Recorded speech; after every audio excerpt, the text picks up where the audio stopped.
You guys happy? Morning. All right. Yeah. Are you sure? Wasn't very convincing. All right.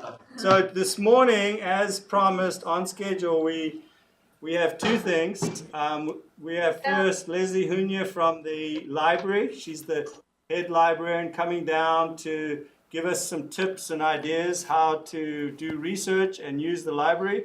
And then after that, Matt Howard's going to do Chapter 13, the environmental hazards. It's going to be a very short lecture for him, but you've got it all online, and I think we have another recording of that one anyway. So, all right, so we're just going to go ahead and get started.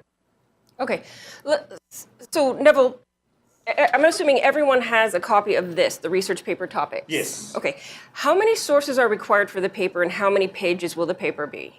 It's a total of at least 3 pages, with the extra page, the 4th page being the actual bibliography. And then it has to be at least four sources. Okay. At least, but we've talked about they can go way more than that. Okay, so I'm assuming you guys have already looked through these topics and selected the topic that you're going to be using for the research paper? Okay, so we know we need to have 4 sources. It's an argumentative paper. So good morning, my name is Leslie and I am one of your librarians, and the reason that Neville invited me here today was to show you the online resources that you can access through our library's website that will help you with this research paper. How much time do I have? Whatever you need, but 15 minutes. 15 minutes, all right, so, okay, so help me keep on track. All right. Great, okay, so these are the research paper topic that he assigned to you. And when I looked through them, I kind of noticed that they're geared towards broad topics like solar energy, nuclear power or energy, the Endangered Species Act, climate change, hybrid vehicles, water conservation, GMOs, recycling, and also specifically the Sustainable Groundwater Management Act. That's what I pulled out from these paper topics that he provided to me. So what I want to show you is if we're going to go to the library's homepage, and since I don't have a handout for you, I'm going to recommend that you write this down. You can see the URL at the top of the page is library.vvc.edu. That's our direct link to the library's homepage. You can also go in through the main campus webpage if you go to Victor Valley College's homepage and go to the library. What you're going to need to do, and again, write this down or follow along with me, click on Research Tools. And if you scroll down to the bottom of the page, notice there's a link that says Subject Research Guides. You guys are going to use the one that says Environmental Science Research Guides. We compiled this based on the research paper topics that you guys have. Okay, we have a little issue with a secure setting on here. If you get this error message, which I got yesterday, go ahead and click on Advanced and proceed to Library. We're trying to fix that right now. We only had a few days notice to prepare this, and so we're trying to still iron out some of the wrinkles. What you guys are going to need to do for this pro-con argumentative paper is make sure that you have a thorough understanding of the topic.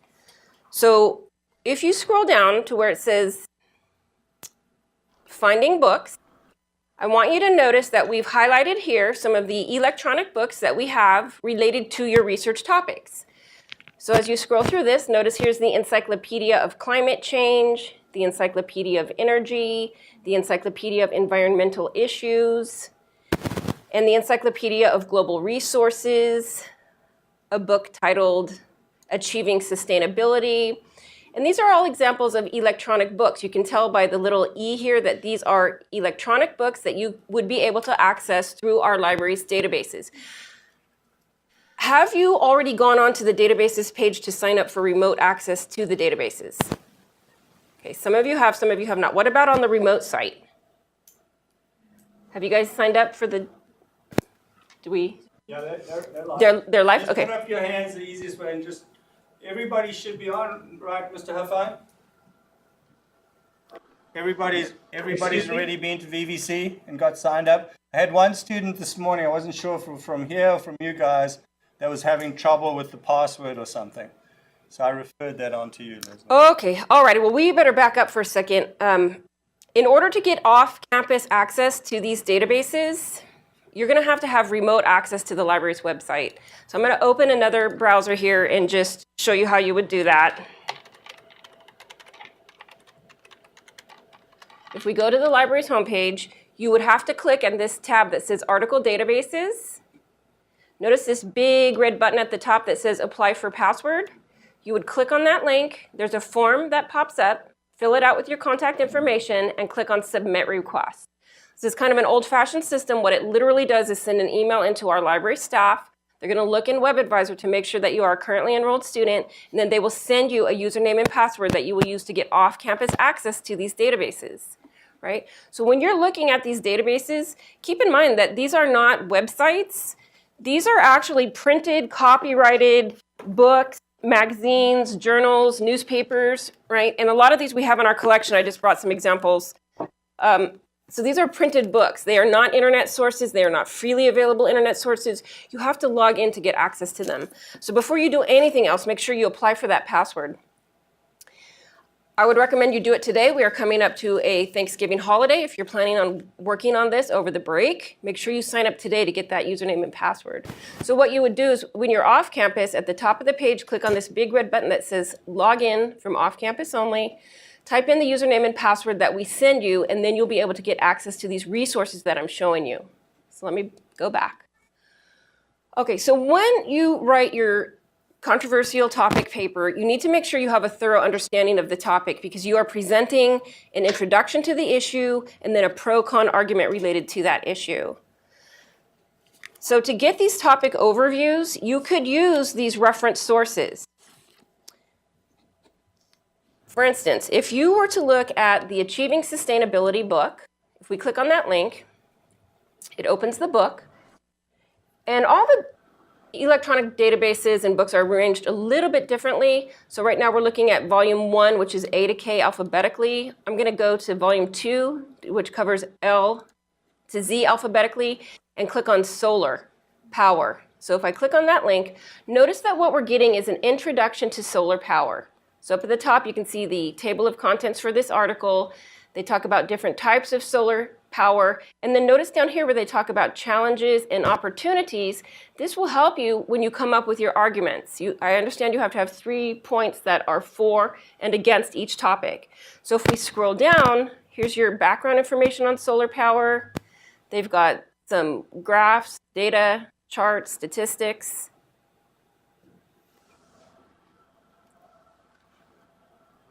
They're talking about sustainability. And then we've got the challenges. So this would be an ideal starting point for you to get the background information and some of the pros and cons related to solar power. Let's talk about how you could access this article. This is important. Go down a little bit further to the bottom of the page. Notice that they are giving you your MLA works cited for this particular article. You guys are doing a works cited page, which is the last page of your paper that cites all the sources that you used to write the paper. Are they doing MLA format? Yes. Yes. Okay, so this is ideal right here because they've provided the MLA format for you. So what you can do is you can highlight that, right-click and copy it, and paste it into your works cited list at the end of your paper. So it's a really nice feature of using these databases is that most of them will create a works cited for you. I'm going to go back up to the top and look at your retrieval options for this article. We're looking at it online. Notice you have a toolbox on the upper right-hand corner. You can email the article to yourself. If you do that, what I would do is click on email and then right-click and paste in here into the box the MLA works cited that we've just highlighted and copied. Type in your email address and a copy of this article will appear in your email. You also have the ability to download the articles. If you use that, you can save it to your Google Drive. Now, all VVC students have a Victor Valley College Google email account, which means that you have the Google Drive set up already. So you could be downloading these articles directly onto your computer or your laptop to organize your research, grab that works cited, and it makes it really easy for you to be able to pull out quotes to use in your paper and also do your works cited. So this is an example of an electronic book. It's an introductory, like encyclopedic source that gives you the overview as well as pro-con issues related to your topic. So you definitely want to browse through these links And you'd want to click on the little E, which will take you directly into the electronic version of the books. I don't know if you can see this. Where's the camera? Okay, so for instance, this is the Encyclopedia of Climate Change. This is the print version we have in our library's collection. This is the electronic version. So if you were doing something related to climate change, the hybrid vehicles, the carbon footprint, this would be a great starting point to get that type of information. I know we're running low on time, so I want to highlight some of the other books here that will be very helpful for you. As we scroll down, I want to make sure that you are familiar with this series called Information Plus. You can see at the top here, there's one called Endangered Species. One of your topics is the Endangered Species Act. There's a book here on energy, supplies, sustainability, and costs. And again, these are printed resources that we have available in the library's collection. So you could use the printed version if you're on campus. But it's really nice to be able to log into these from off campus. There's also one on water. So if you're doing the topics related to dams, desalinization or water conservation, this would be a great starting point for you. And these are all linked right here. So these are all electronic books, again, where you can log into them, you can print, you can email, you can download the articles and create those MLA works cited. But they're all a little bit different because these are all different printed book sources. So here's one on GMO food, here's one on nuclear power, solar energy, etc. And here's the one on water. So these are all listed right here on this launch pad. And again, the way that we got to that was going into the library's webpage. We clicked on Research Tools, and we scrolled down to where it says Subject Research Guides, and clicked on Environmental Science. I know this is a lot, I'm going really fast, but you can always email me. My contact information is on the library's website, or call the library, or stop by. Our hours are also listed here. Okay, so those books are the types of sources that will help you get started by creating topic overviews and introductions. Some of them will also provide pro-con articles related to your topics. What I want to show you next is how you would supplement those. If we scroll down to, I'm going to go down past the books, and where it says Finding Articles. There are a couple of pro-con controversial databases that I definitely want to show you. The first one called Opposing Viewpoints in Context. And again, if you're trying to log into any of these ebooks or databases from off-campus, you have to be signed in to that remote link for the off-campus access first. Opposing Viewpoints is a pro-con current controversial issues database. It's great because that's what you guys are writing. So if we click on Browse Issues and use this dropdown to limit our search to energy and environmentalism, you're going to see that some of the topics that are on your list of topics are listed here. So for instance, we've got endangered species, we've got nuclear energy, water pollution, renewable energy. They've got one related to hybrid cars and GMOs. Let me go ahead and click on recycling. So you guys had a topic related to cycling. Is it working? Does zero waste actually work? What you find when you click on this link is at the top of the page, they're going to give you an introduction to the topic of recycling. We can only see a paragraph of it from here, so we would click on View More to get to the entire article.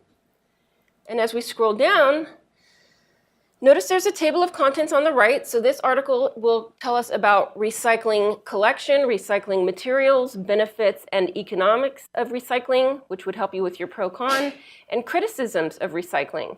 So this topic overview will help you lay out the background information and some of the pro-con issues.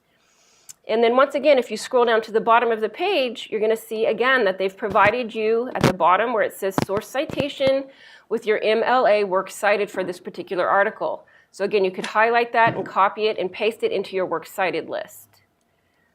Up at the top, again, they have a toolbox with your retrieval options. You can print, email, or download the article into your Google Drive. That's the topic overview at the top of the page. If we go back, notice when we scroll down, this database uses different boxes to present different types of information. At the top of the page, they've got viewpoints. So at the box at the top, they've got viewpoints. They only put 3 on the page, but you'll see there are 59 altogether. So if we click on that link that says viewpoints, we'll come up with 59 viewpoints, pro-con arguments related to recycling. So you'd want to look through that so you could come up with the arguments for and against your topic for your research paper. Let me go back. We're kind of running out of time, so I want to just quickly show you. As you scroll down the page, they have additional types of information. Notice in each box, so they've got a box for academic journals, a box for statistics. They've got lots of news sources listed there, almost 5,000 articles from a variety of newspapers. And these are all different sources. They've got magazine articles. They're recommending some websites. The box that says reference, notice there's 41 reference sources. These are chapters or pages taken from different types of reference books. And again, if you wanted to search within these results for zero waste, there's a box on the right-hand side where it says you could search within the page. And we could type in, for the research topic that Mr. Slade gave you, zero waste working, is it? If we type that in, notice that it's pulling from within those sources. So they've got 5 viewpoints, if you look at the table of contents over here, 5 viewpoints, 60 news articles, 1 reference, and 7 magazines specifically talking about zero waste related to recycling. Okay, so this is a great starting point, and it's got some of your topics listed there. I'm going to go back to the library's webpage to show you another database. And let me go back to that environmental science research guide. We're going to scroll down again to where it says Finding Articles. The other current controversial issues database that will be helpful for you is called CQ Researcher. This is a weekly news resource that comes out, and each week they'll dedicate about 20 pages to cover a specific topic. You could click on or put your mouse over Browse Topics and go to one of these topics like energy, environment, climate change, and natural resources. Or there is also a search box up at the top. So for instance, if I were to use the topic for nuclear power, I could type that in, nuclear, and just click on search. And then it's bringing up a list of issues related to that topic. I'm going to start with the one at the top because this is the most recent. You can see when we click on that, it was dated June 10th of 2011. But this whole 20 pages will be dedicated to that topic of nuclear power. Can nuclear energy answer global power needs? You see their thesis is up here at the very top. You have a table of contents right here, so you can see within this 20 pages, they're going to give you very in-depth information. The introduction, the overview, the background, the current situation, a future outlook. This particular resource is great for getting data, charts, graphics, statistics with current information. So here's a chart that says nuclear energy is cheaper than renewable. Radiation aspects of nuclear power. And then as you scroll down, notice within this database, they also give you a pro-con argument that you might be able to pull from. Here's the future outlook. Here's a pro-con argument. And they're talking about the Nuclear Regulatory Commission and actions after the Fukushima power plant meltdown. Here's a chronology or history. And another really cool thing about this particular resource is if you go to the very end, they're going to give you the bibliography of sources that they used to write this. So if you look under articles, all of these are linked out to additional sources that you might click on to find other news sources, public policy reports, government studies on your topic. This database will also create a works cited for you up at the top of the page. Notice it says Cite Now. If you click on that link, you would click on MLA to grab your MLA works cited, where you could copy that and highlight it and then paste it into an email to yourself or copy it directly into your works cited. So this is CQ Researcher, another current controversial issues database that will provide you with all the topic overview information and some of that pro-con as well. Let me go back into the research tools, go back down to environmental science. Finally, what I wanted to show you is that we have other databases where you could supplement with articles from journals, newspapers, magazines. And if we scroll down to Finding Articles, we're going to click on Academic Search Premier. This is the library's premier database. It's got 4,000 peer-reviewed titles. And this is how you can pull out articles to supplement your topic overviews and arguments. what I would do, this is kind of complex, but if you click on Choose Databases, because you're doing the environmental science and sustainability issues, I would click Academic Search Premier, Master File Premier, and also include the green file, which is a database that covers sustainability issues, so that we're searching all three at one time. And if we click on OK, now we're culling resources from three different databases. And for the example that I wanted to show you, I was going to do an all-text search for the Sustainable Groundwater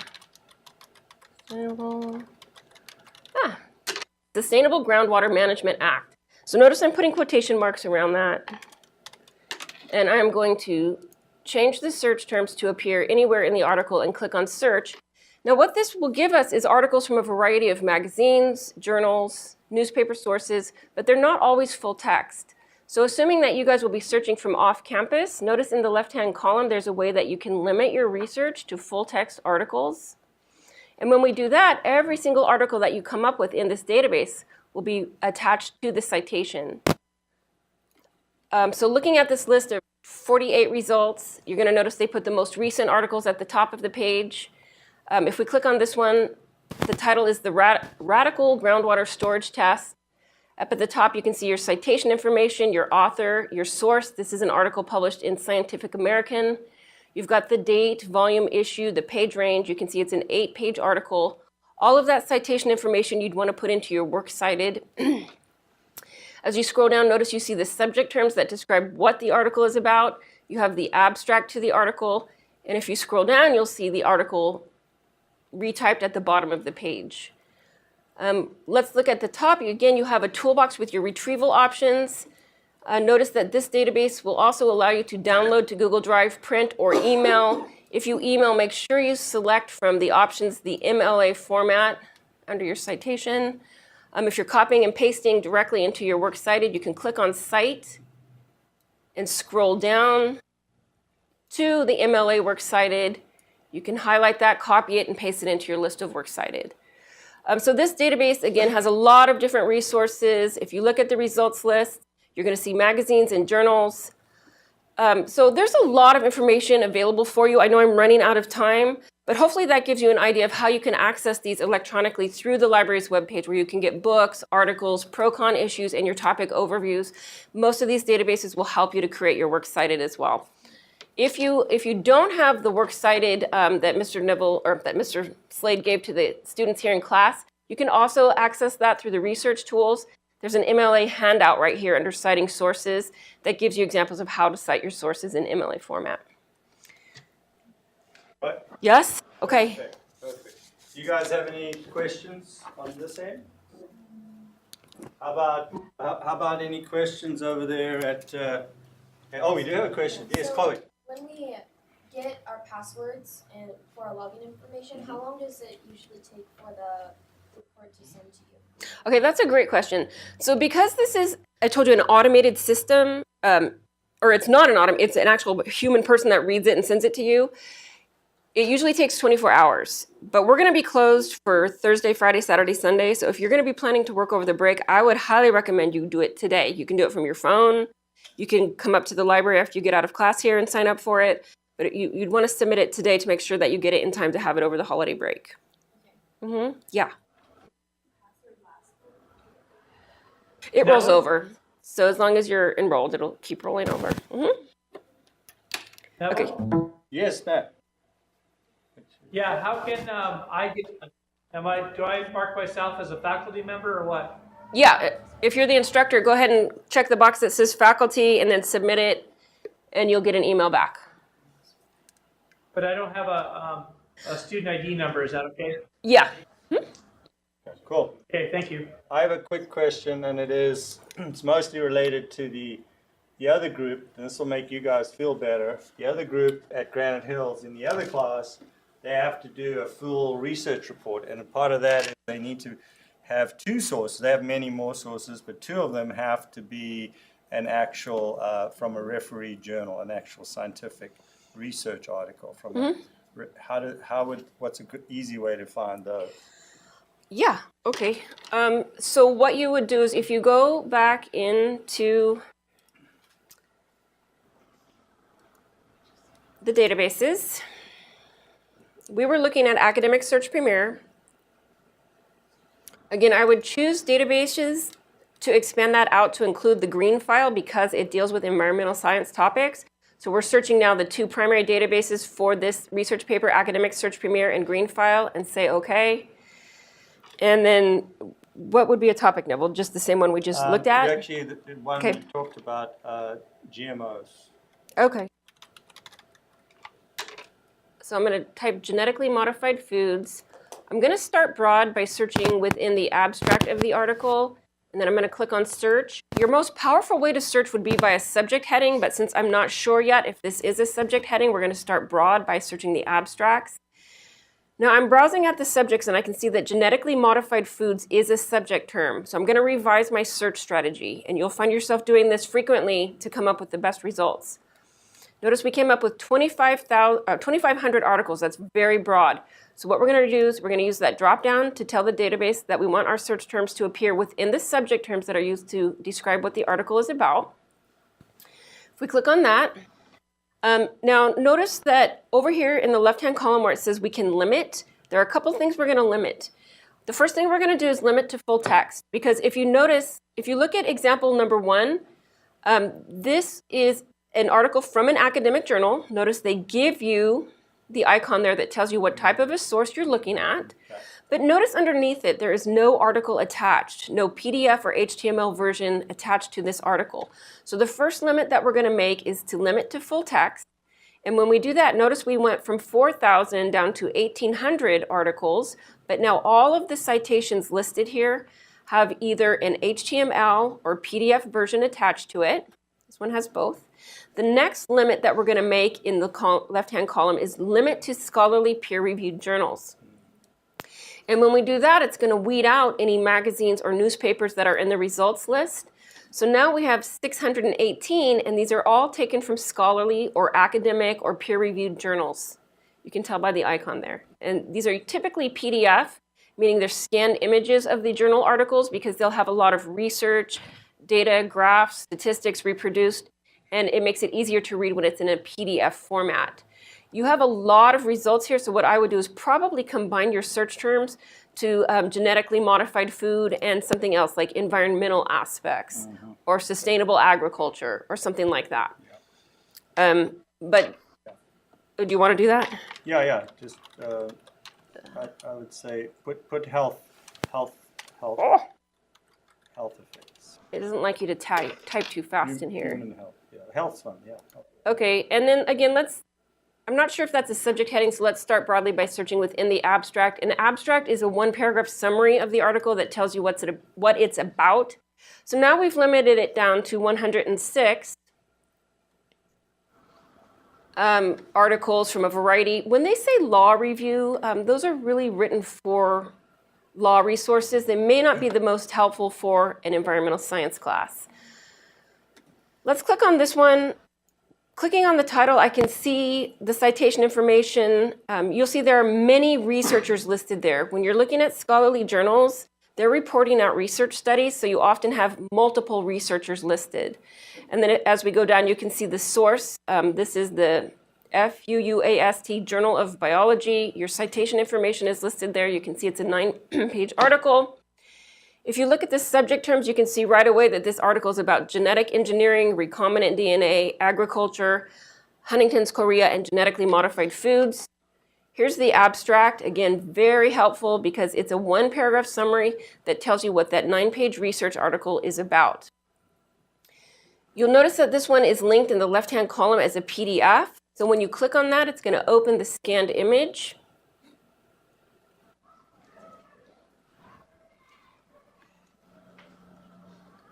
So again, you have your abstract at the top of the page, the introduction, and probably it will go on to tell you about the research study that was conducted, the results of the research, the discussion, and the conclusions of that research study. And again, you have your toolbox over here in the right-hand column where you can email copies of the PDF. If you want to print these, I would recommend you download and print it right here from the database interface and also create your works cited. Does that help? Yep. Yeah? Absolutely perfect. Okay. All right.